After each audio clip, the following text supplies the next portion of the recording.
Good evening, everyone, and welcome to our special report. And I'm John Davis. Tonight, we dive deep into the historic conviction of former President Donald Trump on 34 felony counts related to falsifying business records. This landmark case stems from a hush money payment to adult film star Stormy Daniels during Trump's 2016 presidential campaign. After 2 days of deliberation, the Manhattan jury found Trump guilty, marking a significant moment in American legal and political history. But the drama is far from over.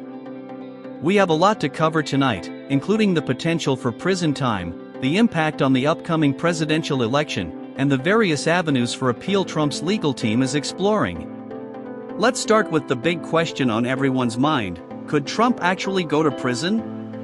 Judge Juan M. Merchan has scheduled sentencing for July 11th, just days before the Republican National Convention, where Trump is expected to be formally nominated for president.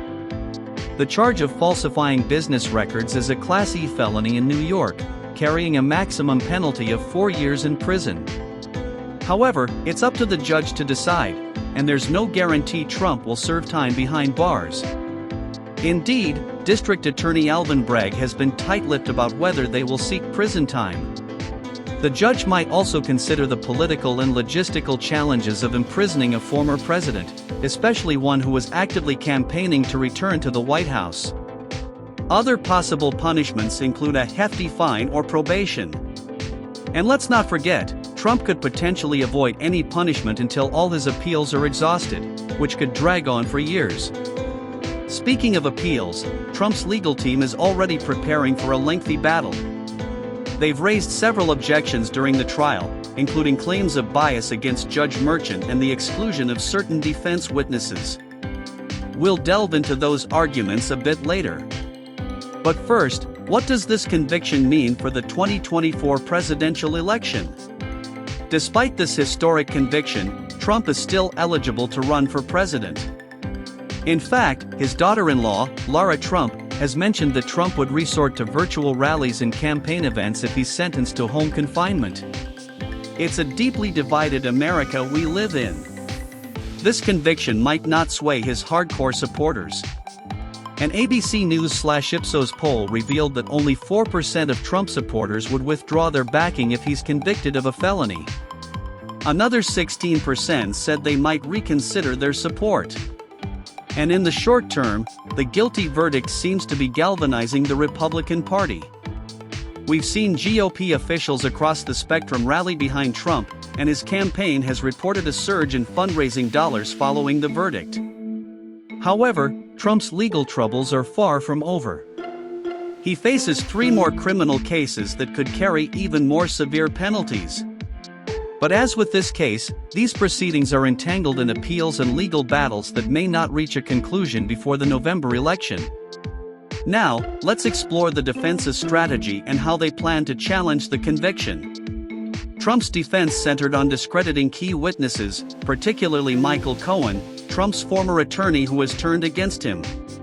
The defense also tried to argue that the hush money payment didn't violate campaign finance laws, a point they couldn't fully explore due to restrictions on expert testimony. One significant moment in the trial was the testimony of Robert Costello, a defense attorney who had once advised Cohen. His testimony might have backfired, as prosecutors were able to portray him as attempting to keep Cohen loyal to Trump even after the FBI raided Cohen's property.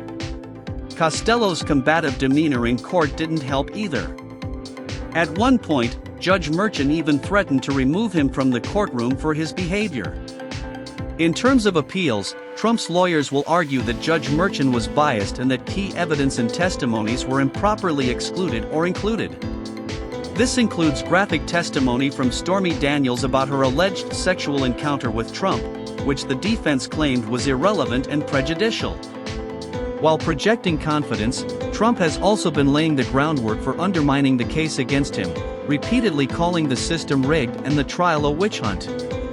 He's taken this battle to the court of public opinion, hoping to sway voters in his favor despite the legal setbacks. And it's not just about legal battles.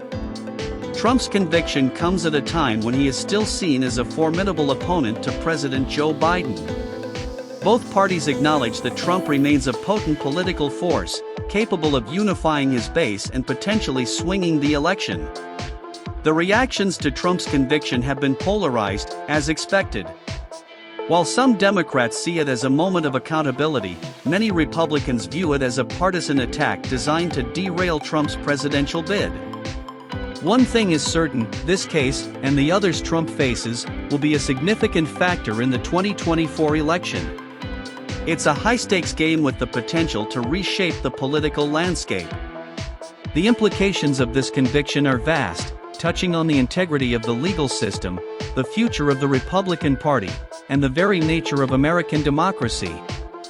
As we move closer to the sentencing date and the upcoming election, we'll be keeping a close eye on every development. This is a story that's far from over, with twists and turns expected in the coming months. Thank you for joining us tonight for this in-depth special report. We'll continue to bring you comprehensive coverage on this and other major news stories. Stay tuned and stay informed. Good night.